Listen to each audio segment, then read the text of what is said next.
The silence before the vows. The church on 128th Street had seen funerals, baptisms, and prayers whispered by trembling hands, but it had never felt tension like this. Sunlight poured through stained glass windows, casting colors across marble floors polished to a mirror shine. Roses lined the aisle in neat white rows, their scent heavy and sweet, like an apology that arrived too late. At the altar, candles burned steady, unaware that history was about to shift. Every seat was filled, not with joy, but with power. Men in tailored suits sat stiff-backed, hands folded, eyes alert. Their faces were calm, practiced. These were men who had learned long ago how to hide storms behind still water. Women in pearls and silk sat beside them, smiling when appropriate, blinking carefully, as if even emotion had rules here. This was not just a wedding, it was a coronation. The bride, Isabella Romano, stood behind the heavy oak doors, her veil resting softly on her dark hair. Her hands trembled, though she tried to still them. She had rehearsed this walk 100 times in her mind. Walk slow, smile gently, don't look afraid, don't look back. She was marrying Anthony Gambino, heir to a powerful name that echoed through the city like a locked door slamming shut. A name people didn't question, a name people survived by respecting. At the front pew, Anthony sat tall, jaw set, confidence carved into every line of his face. He looked like a man who had never been told no and never expected to hear it. Around him sat men who had watched him grow from a reckless boy into a calculated leader. Today marked more than marriage, it marked consolidation, a future secured. Or so they believed. No one noticed the man standing at the back of the church. He wore a plain dark coat, no tie, no flash. His hair was gray at the temples, his posture relaxed but alert. He leaned slightly on a cane, not out of weakness, but memory. His eyes, sharp and knowing, scanned the room the way a chess master scans a board mid-game. His name, in this story, was Elias Bumpy Carter, and he had not come to celebrate. A man who walked both sides. Bumpy Carter had lived long enough to understand one simple truth. Power doesn't fall with noise, it collapses in silence. He had grown up poor, so poor that hunger became a background sound, like traffic. He'd learned early how systems worked, how people moved, how fear traveled faster than truth. But unlike most men who rose from nothing, Bumpy had done something unusual. He learned when to stop. Years earlier, he had walked away from a life that promised money but demanded souls. He didn't preach about it, didn't write books, didn't ask for forgiveness from people who had never offered it. He just changed direction. And in doing so, he made enemies who never forgot him. Anthony Gambino was one of them. Not personally, not yet, but his father had once tried to own Bumpy, had underestimated him, had tried to break him quietly. That attempt had failed. But pride doesn't forget. Now the son sat where his father once dreamed of sitting, and Bumpy stood where no one expected him to stand. The groom who never questioned. Anthony adjusted his cufflinks, glancing sideways at the priest as the organ music softened. He smiled slightly. Everything was unfolding exactly as planned. The alliances were present, the witnesses were loyal, the city would hear about this wedding for years. Marriage, to Anthony, wasn't about love. Love was a language for people who needed reassurance. This was about permanence, about sealing power with ritual. Isabella was beautiful, yes, but more importantly, she was compliant. She understood expectations. She knew when to speak and when silence was safety. That was enough. As the doors creaked open, the congregation arose. Isabella stepped forward. And for just a moment, just a fragile moment, her eyes drifted toward the back of the church. They met Bumpy's. She didn't know who he was, but something in his gaze made her heart stutter. There was no hunger in it, no greed, no fear, only certainty, and a sadness that felt protective. A box wrapped in quiet. Bumpy moved slowly down the side aisle, unnoticed in the standing crowd. In his left hand, he carried a small box wrapped neatly in plain brown paper, tied with a simple white string. No ribbon, no bow, no name. The kind of gift that didn't ask to be admired. When the music faded and the priest raised his hands to begin the ceremony, Bumpy stepped forward. "Excuse me," he said. His voice was calm, polite. The sound cut through the church like a clean blade. Every head turned. Anthony frowned. The priest hesitated. "Sir, the ceremony." "I won't take long," Bumpy said. "This gift is for the groom." A murmur rippled through the pews. Security shifted, hands brushing jackets. Anthony stood slowly. "I don't know you," he said, voice cool. "And this isn't the time." Bumpy nodded. "You're right. It's the last moment." Silence fell. You could hear breath. You could hear fear thinking. Bumpy walked forward until he stood before Anthony. He placed the box gently on the altar, beside the rings.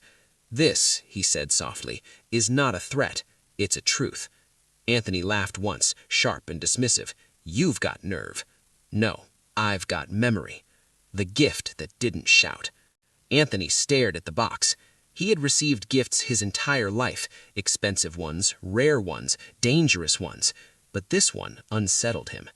"Open it," Bumpy said. The priest stepped back. Isabella's hands shook. Anthony reached forward and untied the string.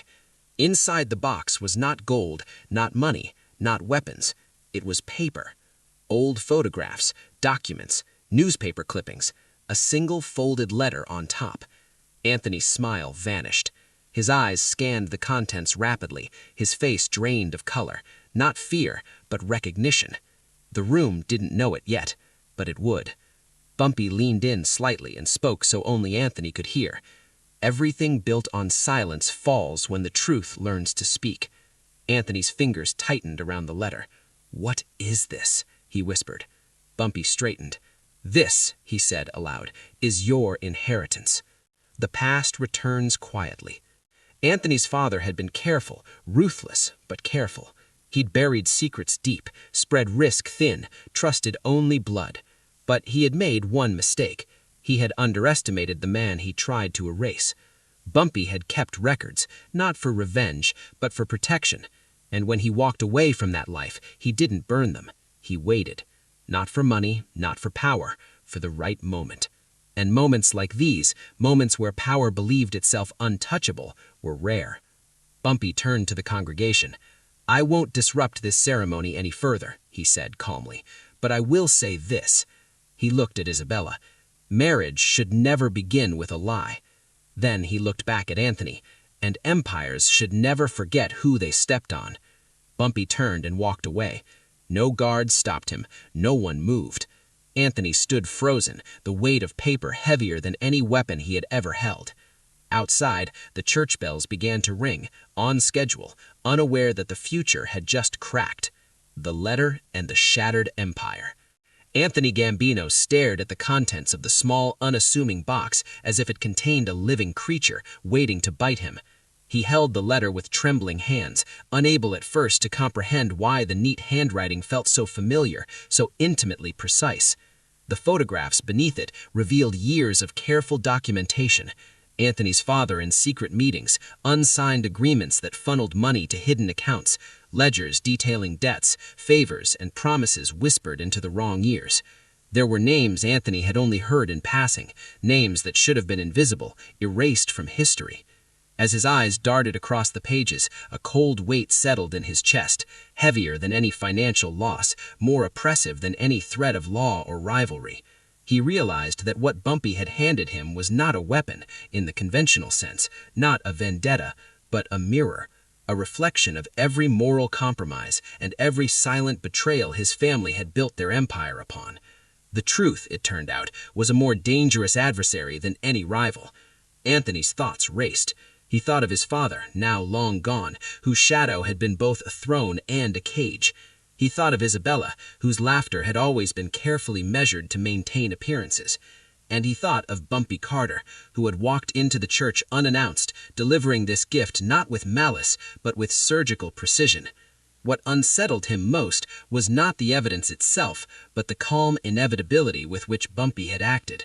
It was as if time itself had recognized a debt owed and had finally collected. Anthony's carefully constructed world, the alliances, the wealth, the unquestioned authority, now appeared fragile, paper-thin, susceptible to the sharp edges of truth. The room remained silent, the guests frozen as Anthony's eyes scanned each document again, seeing the outlines of deceit, manipulation, and concealed wrongdoing that stretched across generations. In that moment, he understood that his power was not a birthright, it was borrowed, contingent on the ignorance of others, and painfully temporary. As Anthony struggled with the enormity of revelation, another presence quietly entered the scene, unnoticed by most, but intimately familiar to Bumpy. Joe Louis, a man whose reputation had been forged in arenas of both combat and conscience, approached the back of the church and observed Anthony with a measured, almost paternal gaze. Joe was not an arbiter of vengeance, nor a man who thrived on spectacle. He was a figure who understood strength and integrity, and the consequences of ignoring both. Bumpy and Joe exchanged a brief nod. Reckoning and redemption. The day after the wedding, the city felt different, though nothing had visibly changed.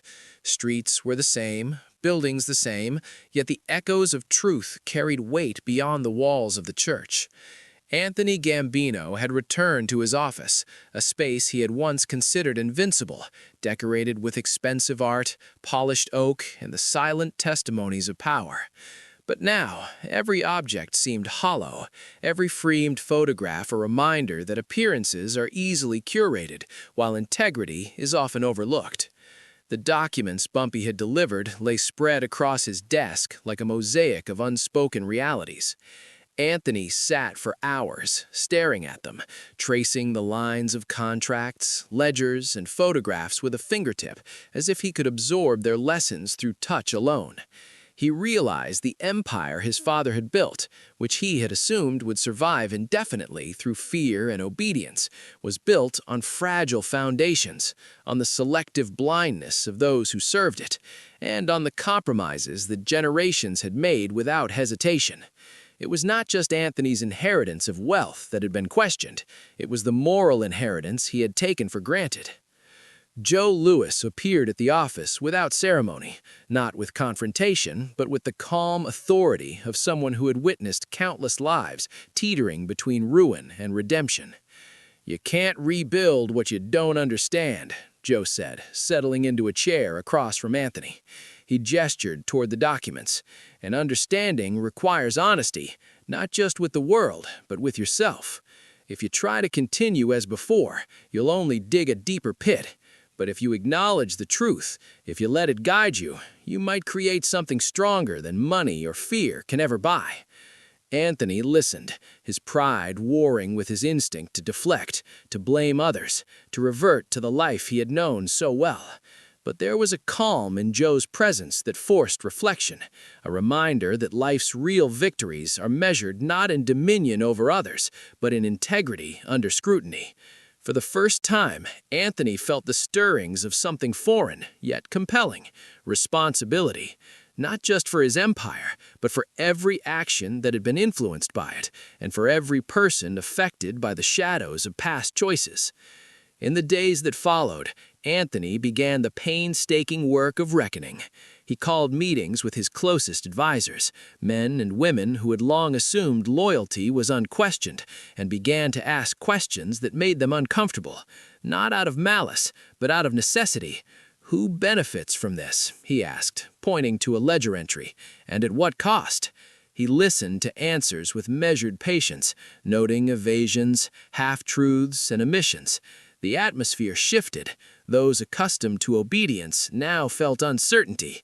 Anthony realized that leadership had never been about asserting power, but about navigating responsibility with clarity, foresight, and accountability. Every decision now carried weight, not because it could be enforced with intimidation, but because it demanded moral consideration. Bumpy's intervention had done more than expose documents. It had unlocked a moral lens Anthony had never applied to his life, forcing him to evaluate the balance between legacy, loyalty, and the human cost of ambition. Meanwhile, Isabella emerged not as a silent companion, but as a force of clarity. She had witnessed Anthony's initial shock, his hesitation, and the subtle ways pride and fear still guided him. She encouraged reflection, asking questions that cut to the heart of choice.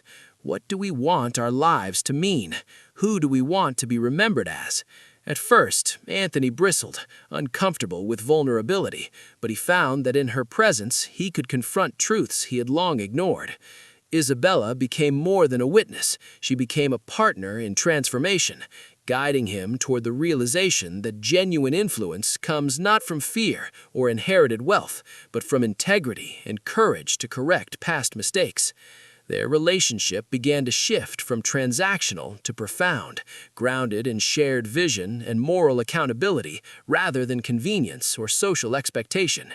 Together, they began envisioning a life and a network of alliances that prioritized fairness, transparency, and the long-term welfare of those who had been caught in the shadows of past schemes. Bumpy Carter, meanwhile, watched from a distance, never seeking credit, never inserting himself into the center of Anthony's transformation. He understood that his role had always been catalytic, a spark to illuminate truths long ignored. He had walked away from the power structures that had corrupted his city, but he remained vigilant, knowing that unchecked ambition can rise again, if not tempered by reflection. The lessons he had delivered in that quiet church now began rippling outward, not through violence or confrontation, but through the ethical choices Anthony began to make. Joe Louis, as a mentor and moral guide, continued to offer counsel, helping Anthony translate insight into action, shaping policies that would address the harm of prior misdeeds and redirect resources toward those who had been neglected or exploited. What had begun as a shock, a single intervention at a wedding, was evolving into a movement of accountability, where power was redefined not as dominance, but as responsibility, stewardship, and the courage to face one's own complicity. As Anthony took these steps, he encountered resistance from those who had benefited from secrecy, deception, and fear. Some advisors attempted subtle manipulations, trying to maintain the old order. Others, accustomed to unquestioned authority, resisted the ethical framework Anthony now demanded. Yet, unlike before, he no longer ignored these challenges. He faced them with deliberate firmness, inspired by Bumpy's unwavering calm and Joe Louis's wisdom. Slowly, the network of influence began to change. Accountability replaced intimidation, transparency replaced secrecy, and respect, not fear, became the currency of his authority. Anthony Gambino, once defined by inheritance and status, began to realize that legacy is not given, it is earned. And more importantly, he understood that redemption is possible, not for those who simply avoid wrongdoing, but for those willing to confront it and redirect their lives toward higher principles. Outside the walls of offices and meeting rooms, in the streets and neighborhoods that had long felt the indirect weight of Anthony's family's empire, subtle changes began to appear. Investments were redirected to support education, local businesses, and community initiatives that prioritized collective growth rather than personal gain. The ripple effect of Bumpy's quiet intervention and Joe Louis's mentorship began reshaping the environment, one conscious decision at a time. Anthony Gambino learned that the true measure of influence lies not in wealth, power, or fear, but in the tangible, positive impact one can create when guided by conscience and courage. And in this new understanding, he found the beginning of peace. Not as a ruler feared, but as a man accountable to truth, guided by mentorship, inspired by love, and awakened to the profound responsibility that comes with the privilege of shaping lives. Legacy rewritten. Months passed after the wedding that had become the turning point of Anthony Gambino's life. The city, unaware of the quiet reckoning unfolding behind closed doors, moved along its daily rhythm, but Anthony's world had irrevocably shifted. He had learned to see power not as a tool for intimidation or accumulation, but as a responsibility that touched the lives of countless people, many of whom had once been collateral damage to decisions made in secret. He no longer met with advisors solely to secure advantage. Now he asked questions that measured impact, ethics, and accountability. Meetings that had once been exercises in strategy and dominance became forums for understanding consequences, assessing fairness, and exploring how wealth and influence could be leveraged for constructive outcomes. It was not an easy transformation. He faced resistance at every turn. Those who had long relied on secrecy, coercion, or manipulation struggled to understand that the rules had changed. But Anthony persisted, guided by a newfound moral compass, by the steady mentorship of Joe Louis, and by the unwavering moral clarity of Isabella, who had grown into a partner in every sense. Her voice no longer soft or hesitant, but firm, principled, and transformative. Bumpy Carter, who had orchestrated the initial intervention, remained in the background, observing from the periphery. He never sought commendation, never expected gratitude, and certainly never wanted power. His satisfaction lay in the knowledge that Anthony's awakening was genuine, born not of coercion, but of choice. The man who had once been defined by inherited privilege and unexamined authority was now confronting the consequences of actions long buried and making deliberate decisions to repair what had been broken. Bumpy understood that true change cannot be forced, only guided and illuminated. He watched Anthony rebuild relationships with those who had suffered under previous mismanagement, redirecting resources to neglected neighborhoods, funding programs that empowered youth, and establishing frameworks for accountability that would endure long after his tenure. Slowly, the empire, once synonymous with dominance and fear, began to reflect values of responsibility, stewardship, and ethical leadership. Anthony's personal transformation was mirrored in the subtle but profound ways his family legacy began to change. Deals were renegotiated with transparency, previous favors were revisited, and where necessary, rectified. Employees who had once feared for their positions now felt